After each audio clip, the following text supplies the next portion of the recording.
from Las Vegas.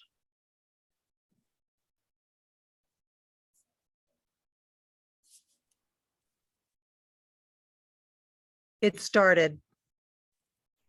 I see that. I'm still going to hold off for a couple of minutes until we do have a quorum already, but let's see if we can get a couple more people.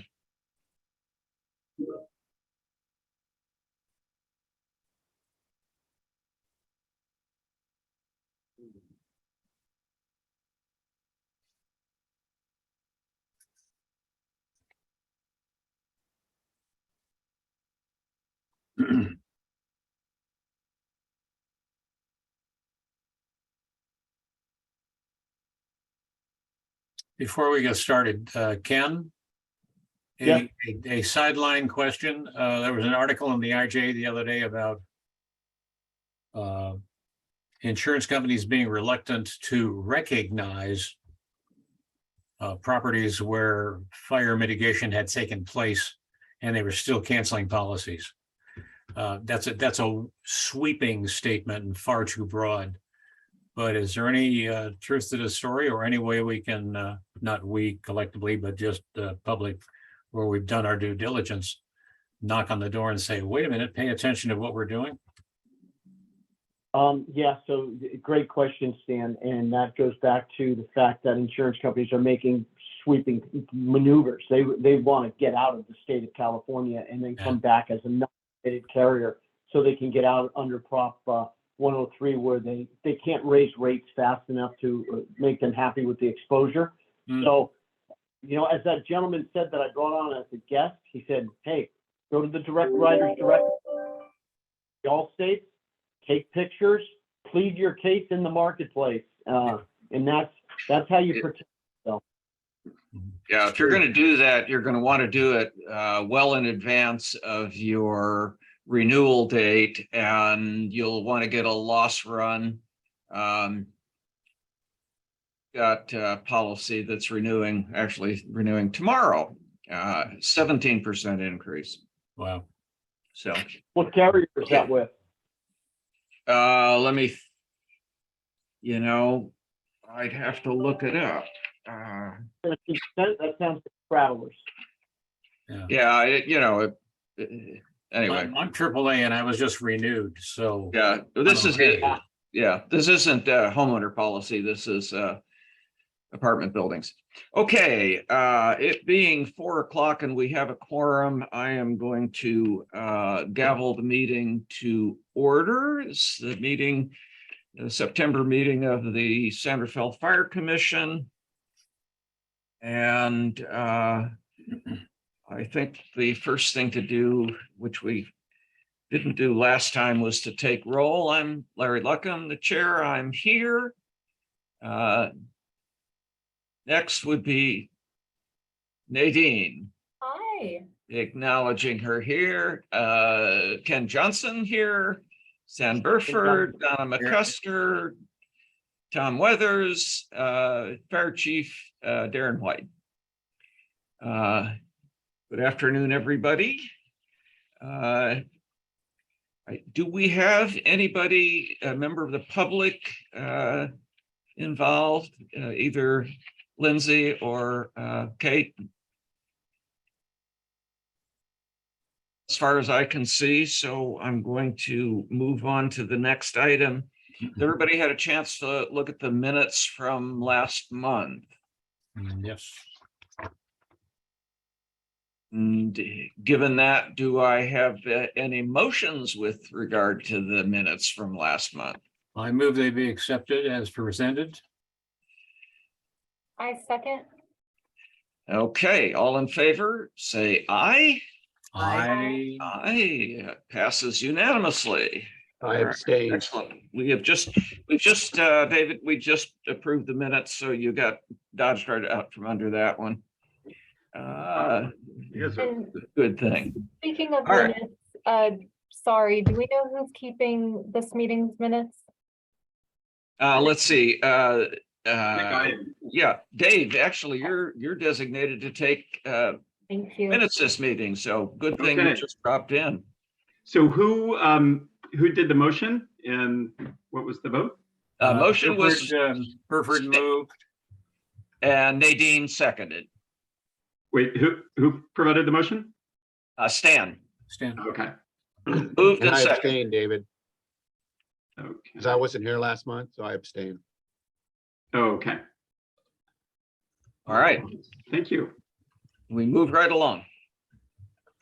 Okay, with the minutes approved, the next item on the agenda is the Fire Foundation report. Donna, what have we got on the Fire Foundation? So the Fire Foundation this past month participated in the Chinese Heritage Day out at China Camp. And it was a wonderful event, extremely educational. If you haven't attended before, I would encourage you to go. And the fire boat made a presentation at that day, which was quite spectacular.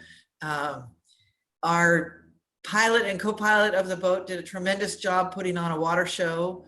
And all in all, it was a great day on the water, nice and cool. Unfortunately, we didn't have a whole lot of people interested in our booth. I think we have to work on better marketing as the foundation for that event, but the park rangers did just a tremendous job. I was extremely impressed with the quality of the day. I will also say there was some important dignitaries there out glad handing to garner the vote as it's getting to be election time. So that was kind of fun to observe as well. Yeah, the election season is always a great one for getting your elected officials to come to your events.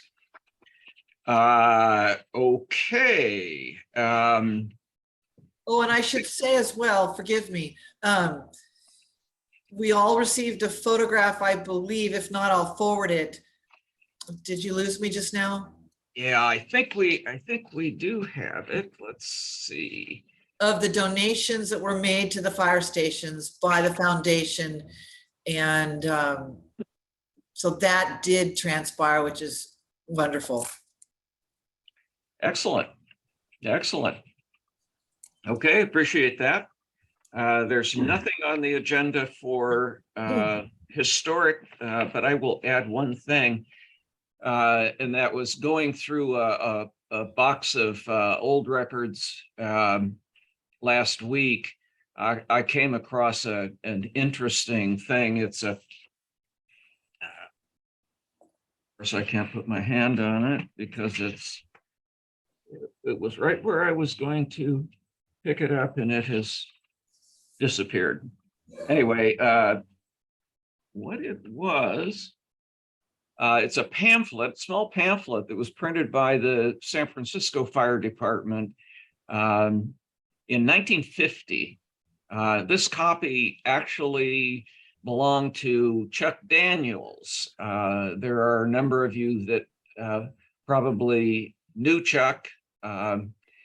He was an institution. He chaired the Fire Commission for decades.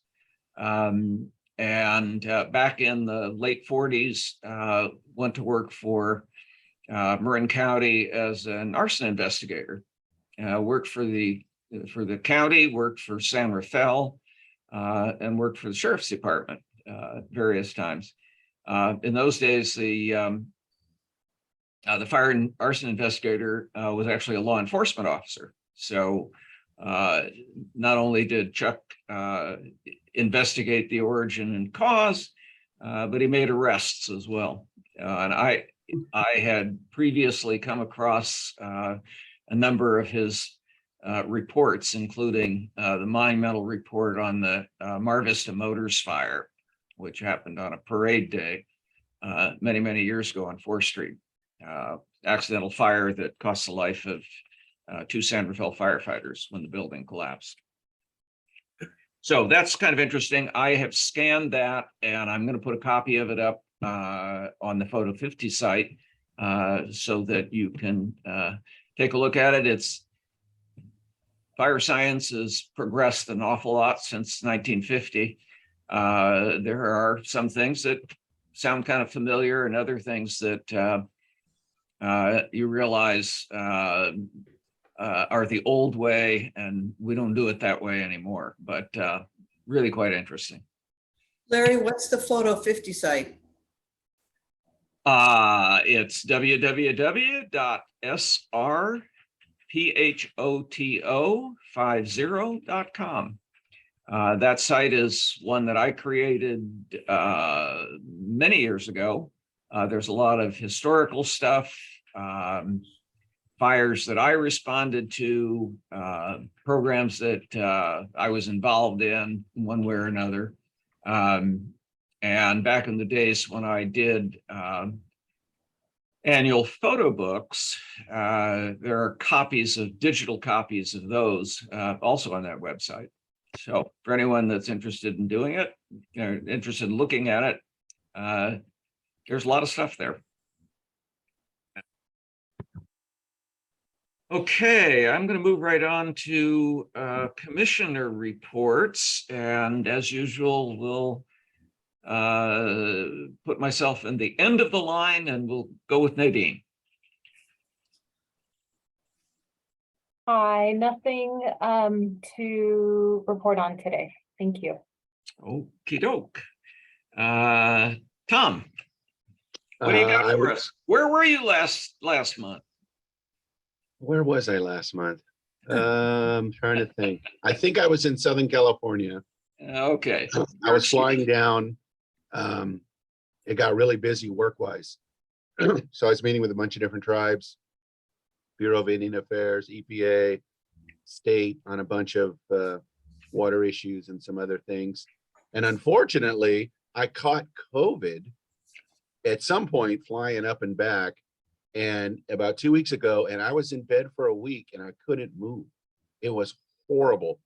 I couldn't breathe, couldn't swallow, fever, chills, headache, nausea, aches, pain. It was terrible. So I went and did the test, got confirmed that I had the test, got the Paxlovid, which is the antiviral medicine, took that for 5 days. And I think that shortened the process.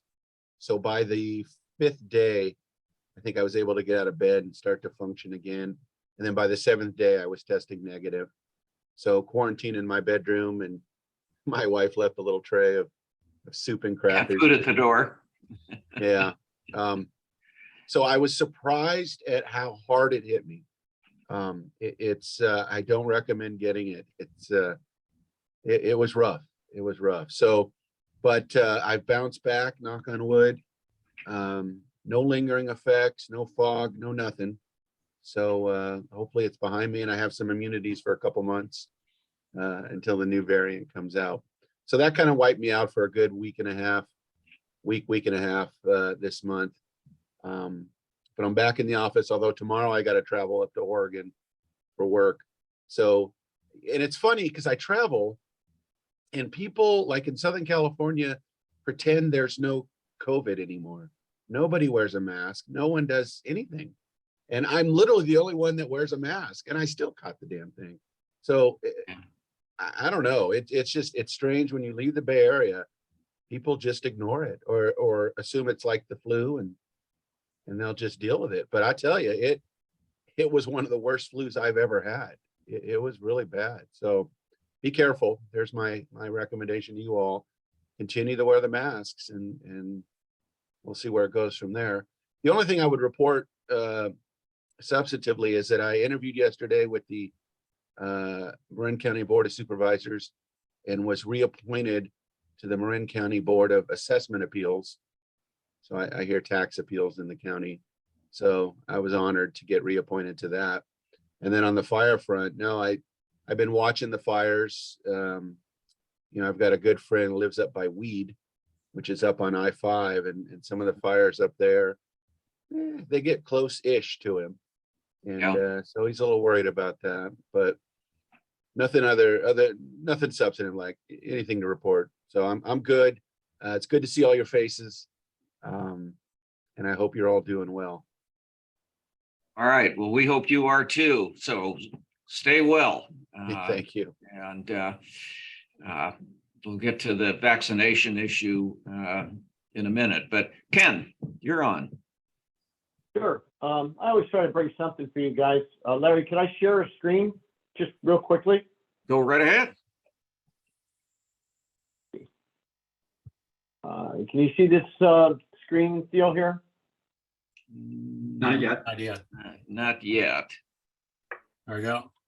There we go. Yeah. There we go. No, it's up. So I always try to keep you guys abreast of what's going on in the insurance world because people may ask you. And so this is something just popped up on a feed today that I saw that thought would be interesting to you. So this is Louisiana, and it just shows, hey, their rates are going up 63% for their homeowners. But what's interesting is I think somebody who wrote this article dialed into the San Rafael Fire Commission last month because they say down here, I don't know if you can see it.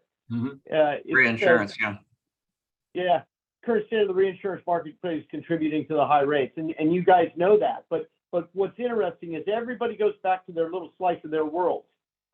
Reinsurance is all about our next Ida, so they're all about hurricanes down there, and we're all about wildfire here, and the other people in the middle part of the United States are all about flood, and in Asia it's typhoon, and so when people come and say, hey, my homeowners is getting renewed, well, it goes up the level, it's up the reinsurance. And Donna can probably attest to the fact that reinsurance companies, nobody's investing in them because they are not profitable. So that's just a little bit of an insurance spin for you guys, because I'm sure people will ask periodically.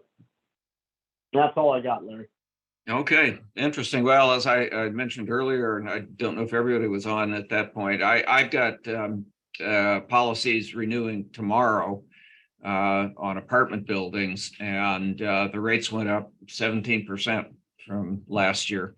And I was expecting that it might be more, but 17%, not good.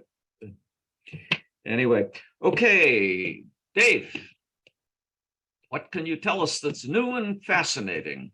Sure. Well, one thing it was more of a question, but we had the folks out. It was great to see them in the neighborhood doing the wildfire hazard evaluations on homes. And I saw a lot of doorknob hangers that they had left, and there's a link to the website, and then you type in a code that is specific to your residence, and then it brings up the report.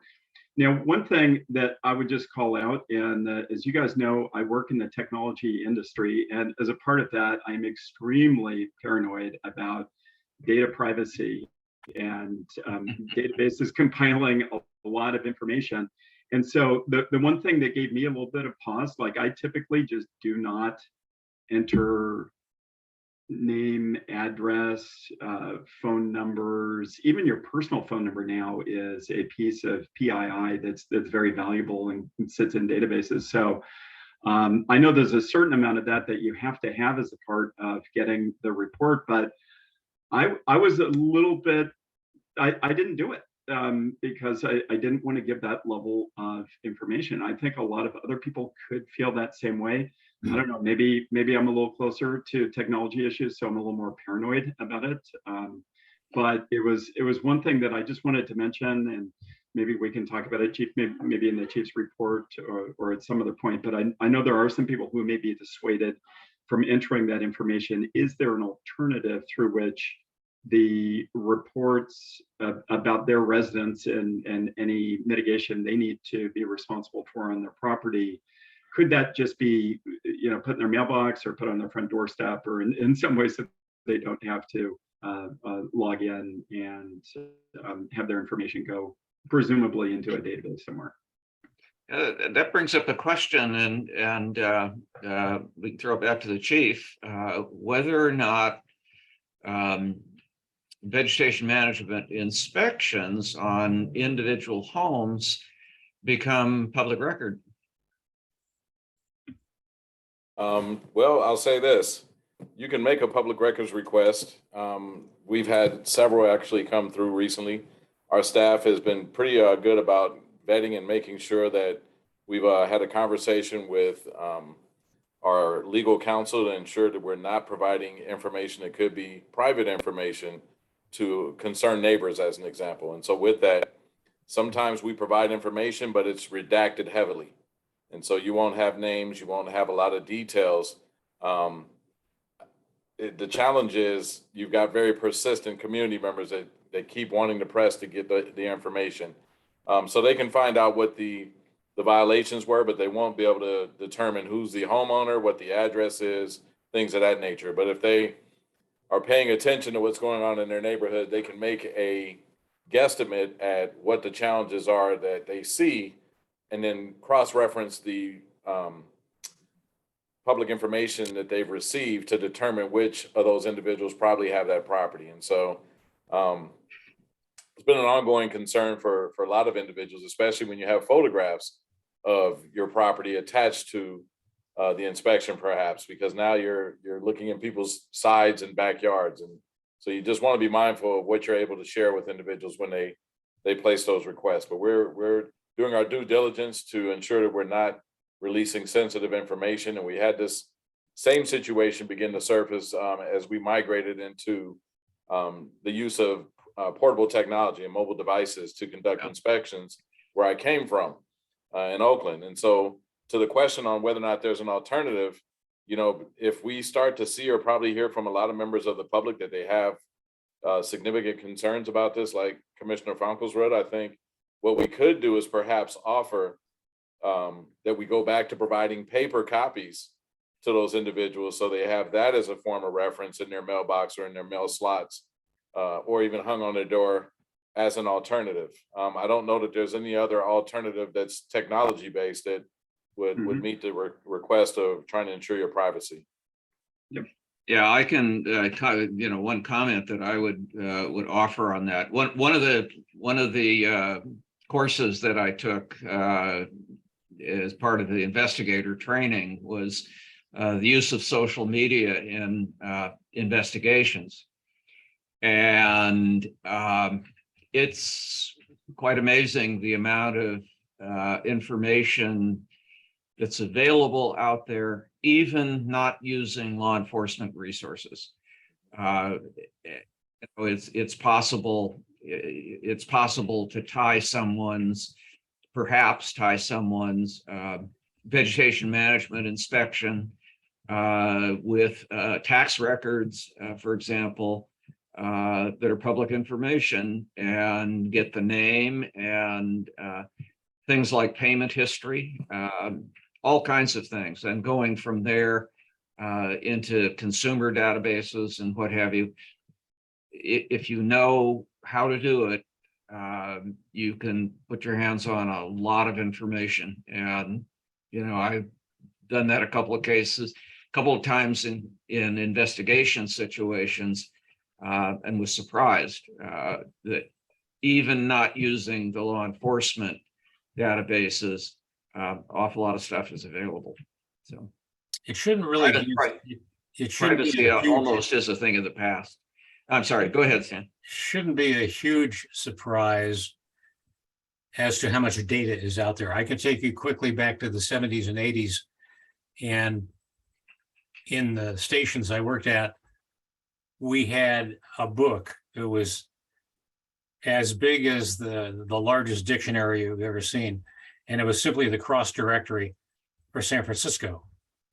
And so if we had an incident that was reported to us, a house on fire or a robbery or whatever, and we could look up the address, find out who it belonged to, what their telephone number was, what their neighbor's address was, what their neighbor's name was, what their neighbor's phone number was, all of this in a hard copy book.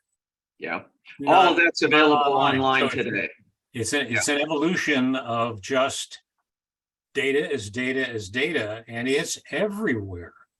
The Yeah, other day, all of I that have a stuff brand is new neighbor. available today. I have a brand new neighbor, and many of the people on my block have not met these people yet. So I went online.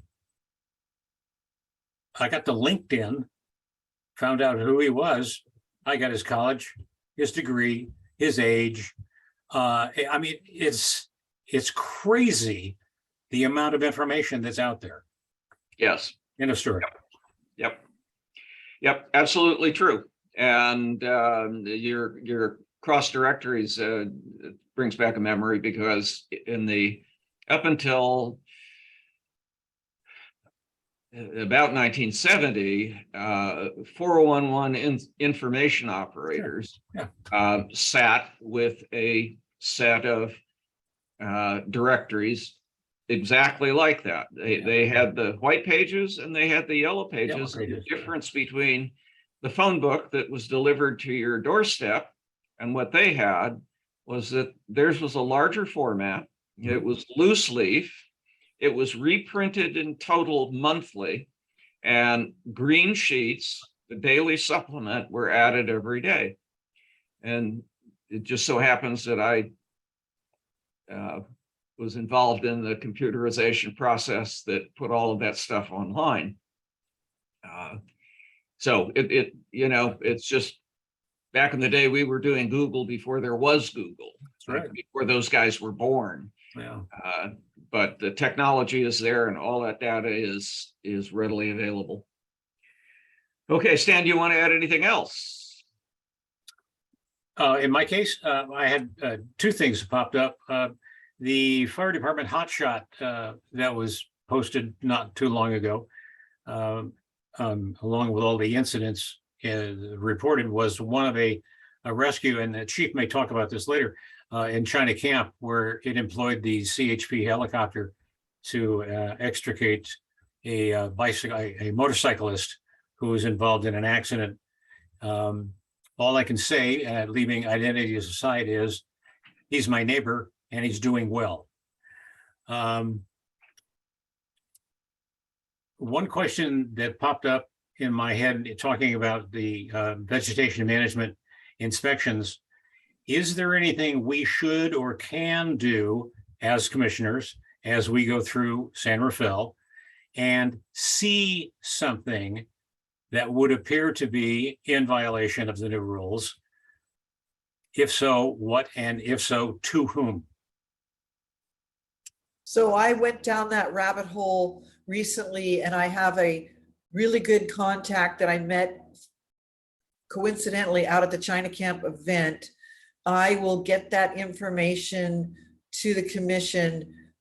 He did share with me that they are, shall we say, understaffed and overworked, that they've got a huge list they're working on, that they pretty much know what needs to be addressed. But he did tell me that I could, which I am doing, taking photographs of properties that appear to me to need to be addressed, and sending that on to him with the photograph and a location as to where it is, so that if it's not already on their list, he will add it.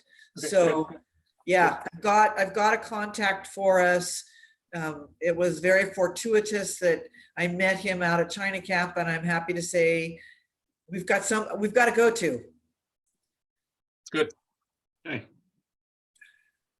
Okay, Stan, anything else? No, nothing more. All right. I don't have anything. I've kind of injected the couple things that I had at piecemeal as we went along. So I'm going to turn it over to Chief White. Well, good afternoon, everyone. I join you from the Cal Chiefs Conference here in Sacramento, California, and left one of the tracks a couple of minutes early so I could be here with you today. Ironically, the track was regarding recruitment, which is a significant challenge across the state right now, if not, expanding throughout the region and beyond. But that being said, glad to be here, and I'll try to keep the report, to the details. But I want to go back originally to Commissioner McCusker's statement from the individual that's working with the MWPA. I'm certainly glad you were able to connect with someone. I'm guessing it was maybe Simon, Manny, or Calvin. I'm not really sure.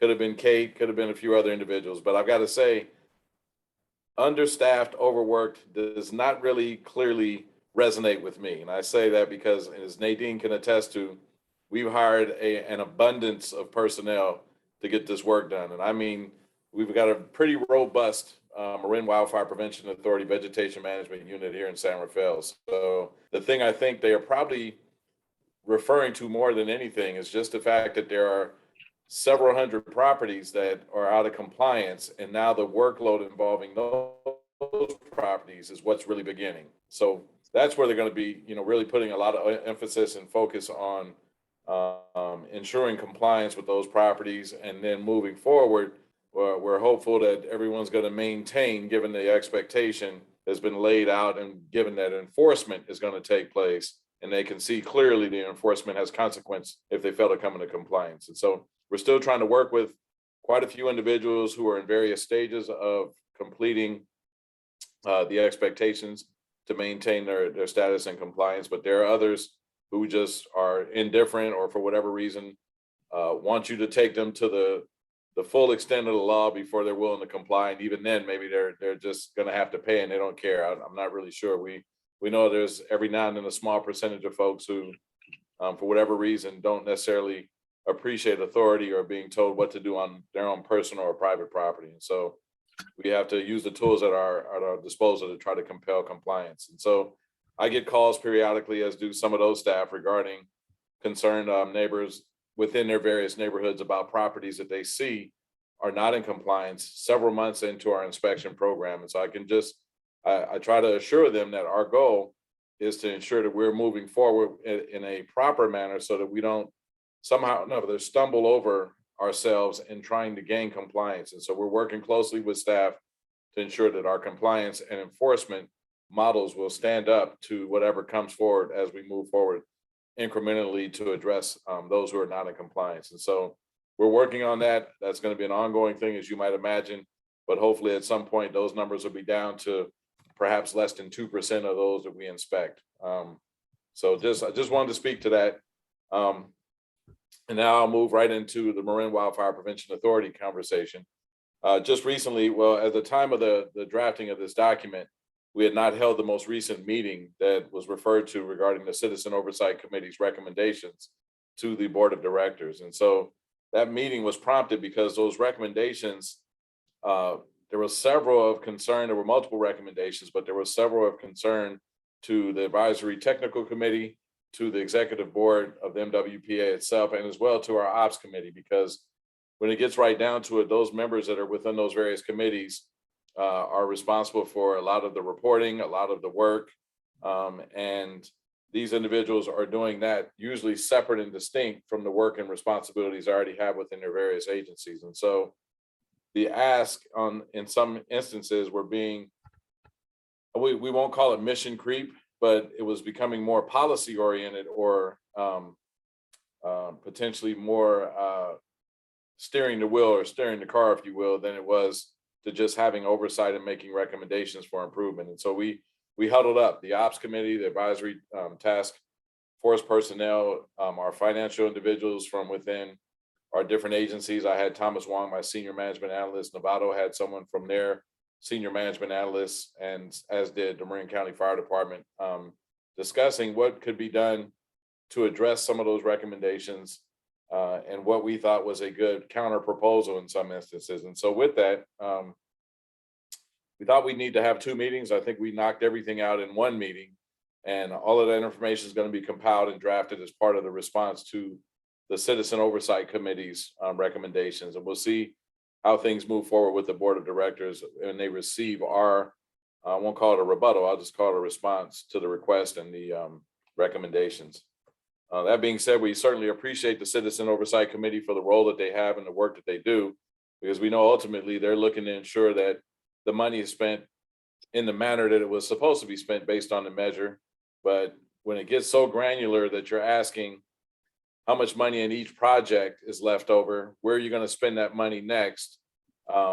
What challenges did you experience and when? And just there was a whole lot of questions that we think just a general oversight would be more sufficient than trying to go into detail for every single project, every single agency. So we'll see how that lands, and I'll provide you more detail on that as we move forward. Commissioner Weathers, I'm certainly happy to hear that you came through COVID fairly quickly. COVID is still with us, as you know firsthand now, and I'm certainly glad to see that you recovered. And you wouldn't have, if you hadn't told us, we wouldn't have known. Clearly, you don't look like you're for the worse in any way. So that being said, yes.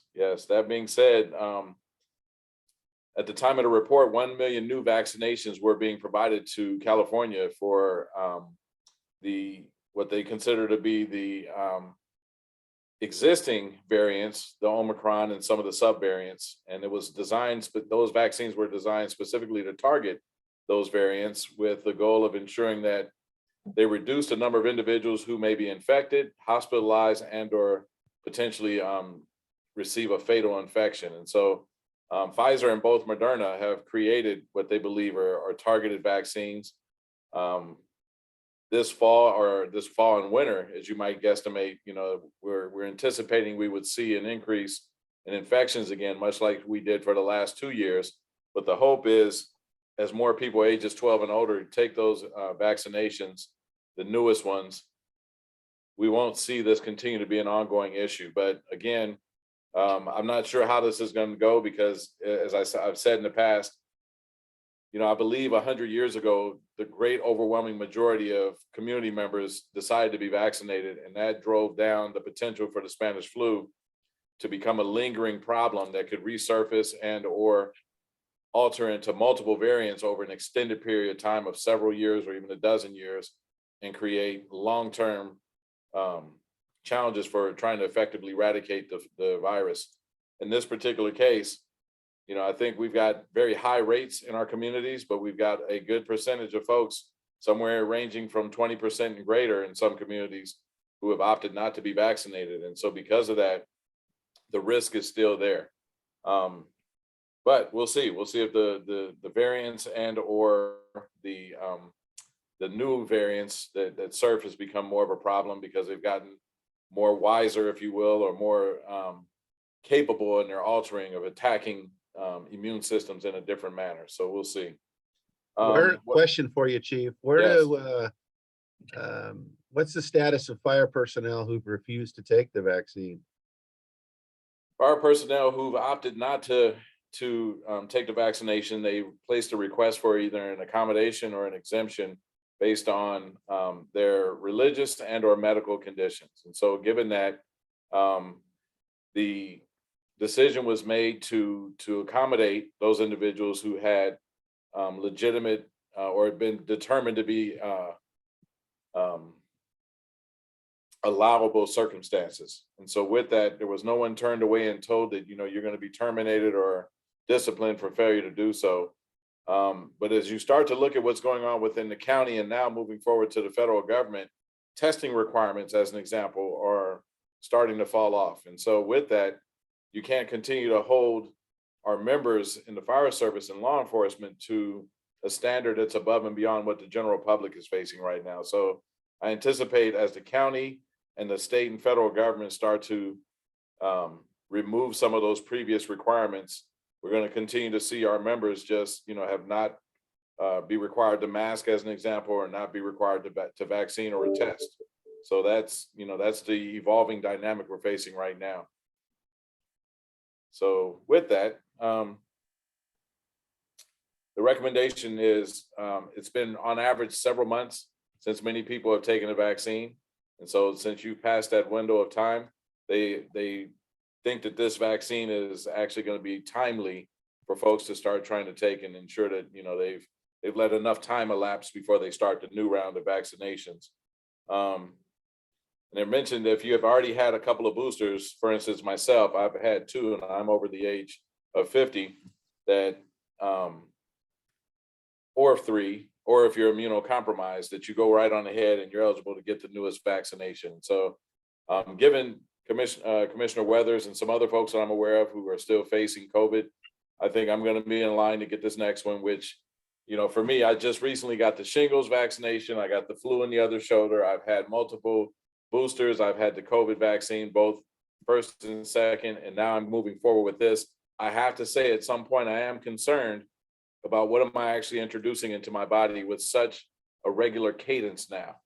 But if it prevents me from being deathly ill, I'm going to keep right on moving forward with the vaccines and have faith that they're designed to provide the protection to myself and my family and those that I'm around. So I guess we could move on to the station renovations, 54 and 55. They're coming right along.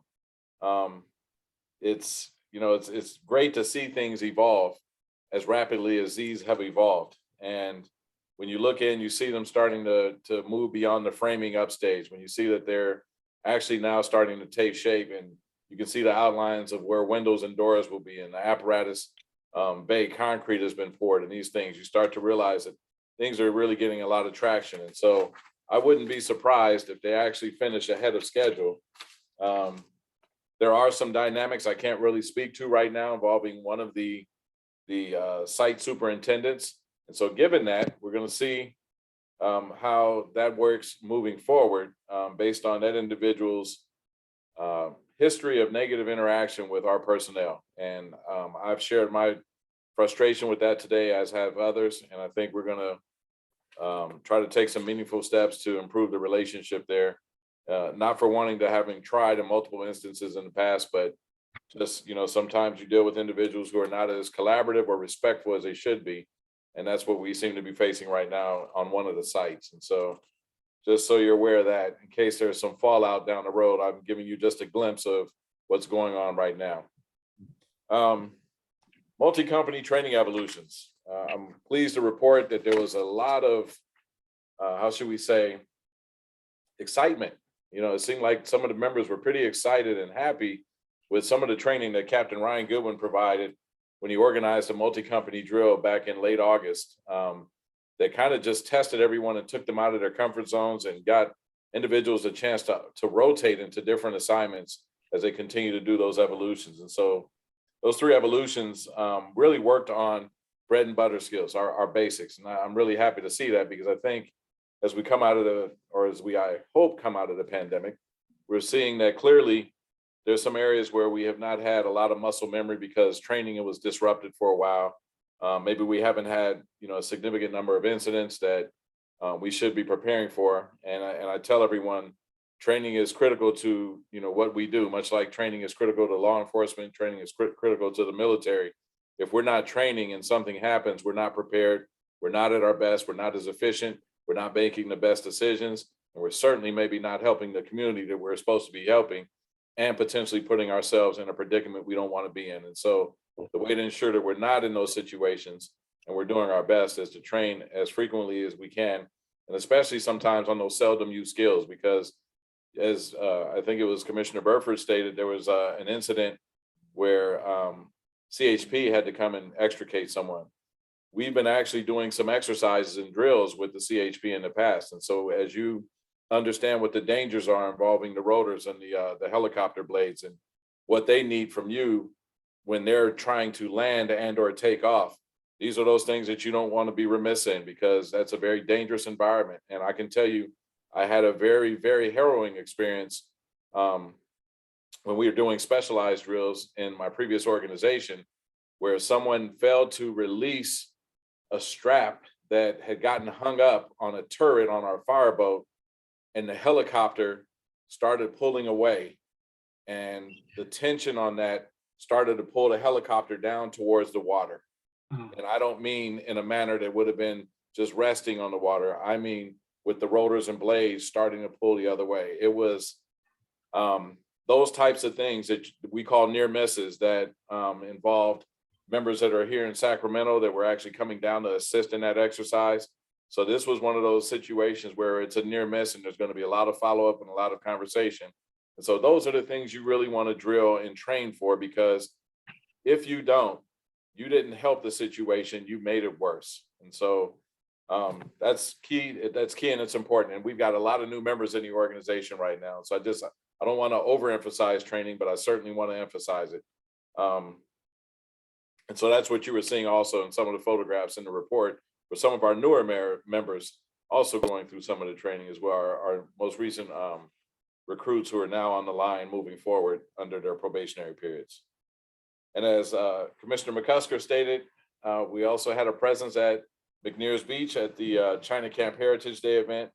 And so, excuse me, I want to thank you for participating and helping. And I'm just sorry that we didn't get the turnout that would have been really helpful to try to share the mission and the goals and the vision of the San Rafael Fire Commission and or Fire Foundation. And so I think, to your point, how can we get better messaging out? And I think there's maybe different avenues or opportunities for that.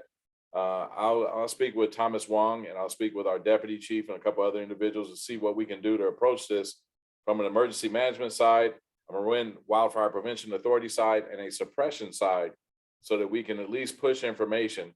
And I know Commissioner Funkelsrud had some suggestions for us, and I know David Catalanotta was supposed to be working with you on some things, but he's since left. I don't recall whether or not you and Thomas have had a lot of dialogue yet. He's the individual that replaced David Catalanotta, so that we can start populating our calendars as an example. And maybe that's one of those areas where we can push information on the website. Just, hey, here's something coming up on this date. Take a look. We welcome all. Please come quickly and come. So that being said, I'll follow up more with that with Thomas when I do return to work. I'm And happy last to but work not with him, least, sir. sorry. Happy to work with Thomas as well and pick up where we left off with David. Okay, so to this point, can I confirm you haven't had any dialogue with Thomas? Okay, all right, that's helpful to know. Thank you. We're pleased to announce next month is the Fire Prevention Week, and this year's theme is going to be Fire Won't Wait, Plan Your Escape. And so with that, as I tell people in the community and I tell my children, you have to know more than one way in and out of your homes and in and out of your neighborhood. And I think that message is being reemphasized here again, especially with the youth, because when they're in homes and they only come and go out of the front door 95, 100 or 98% of the time, and they don't think about a side door, a rear door, or even a window as an option, it's time to exercise those things, to draw up plans, to have those conversations, to discuss meeting places outside of the home, and multiple meeting places. If the one doesn't appear to be safe, then you have a secondary. And so with that, there were some studies that the NFPA did on home structure fires, and they determined that, there's a roughly 75% of the civilian fire deaths come from those home fires. And then 72% of fire and smoke related injuries were also caused by the residential fires. And so I don't have the data right now on whether or not there's been an incline or an increase in those numbers recently, or whether there's been a decrease, but substantial, it's substantial to see that those who don't have a home fire escape plan may find themselves disoriented and or uncertain about what to do when they're facing heavy smoke conditions or an actual fire. So that plan is going to be very important. So I'm glad to see they're emphasizing planning this year. And I'm sorry, there's also some informative videos. If you can tab onto the link on the report, you'll be able to see and potentially use that information to assist with sharing with others in your family and friends and neighbors. And with that concludes today's report. Okay, well, we definitely appreciate that. One comment just for the commissioners, and this is something that I'm not sure how often it's emphasized, and that is when you go to bed at night, close the doors to your bedroom, close the doors to the kids' room, close all the doors that you can manage to leave closed, and what have you, because if a fire starts in one part of the house and all the doors are open, smoke is going to just migrate in the direction of sleeping people. And there are an awful lot of the fire deaths that occur in residential structures occur at night when people are asleep. So you can prevent that by closing doors. And with that, I have nothing more to say. Anybody have anything else they want to contribute? Oh, well, I would just like to add that I appreciate that statement. For years, I was just of the opposite opinion with my children. I wanted their doors to stay open so I could walk by and peek in and see what's going on. But me all too. of them are in the habit of closing their doors. And if I leave it ajar, they come and close it behind me, Dad, and then close the door hard, right? And so I just, I don't want to stop them from doing what they've gotten in a good habit of doing. So, but it's still counterintuitive to me as a parent. Yeah, I share that feeling, and especially with the hot weather, we're inclined to leave doors open and windows open at night and all of that, just to get the cool air circulating. But you've just opened yourself up to, Right. and of course, the other thing is it's really helpful if you've got a smoke detector in every room. And the nice thing about the evolution of smoke detectors these days, we went from the smoke detectors with the 9-volt batteries that if you happen to be a landlord, your tenants are going to take out immediately because burned toast and this sort of thing, to AC powered smoke detectors, which for a long time were thought to be the better choice. And then it went to AC with a battery backup. Now, and I don't know what the current thinking is, but now there are smoke detectors that have a built-in battery, 10-year life. You can't remove it without destroying the smoke detector. And at the end of the 10-year life, or when the battery gets to the point where it's no longer functional, it will signal. So it's a one-time expense and it lasts for a decade. Boy, I recommend it. One in every room. Absolutely. And in the hallways outside of sleeping areas too. Exactly. All right, folks. Well, everybody have an enjoyable end of summer, because pretty much looks like it's going to be over pretty soon. And Have a great time, quick and note, Larry, go, the Stan. entire meeting went from beginning to end without a glitch. Congratulations to the department and the city for making it work. All right. Well, I think we've got the city's got the Zoom business down pat. So, all right. With no other business to attend to, I'm going to gavel it closed at 4:49. Thank you all very much, and see you next month. You bet. Adios. Take care. Adios. Everybody. Bye.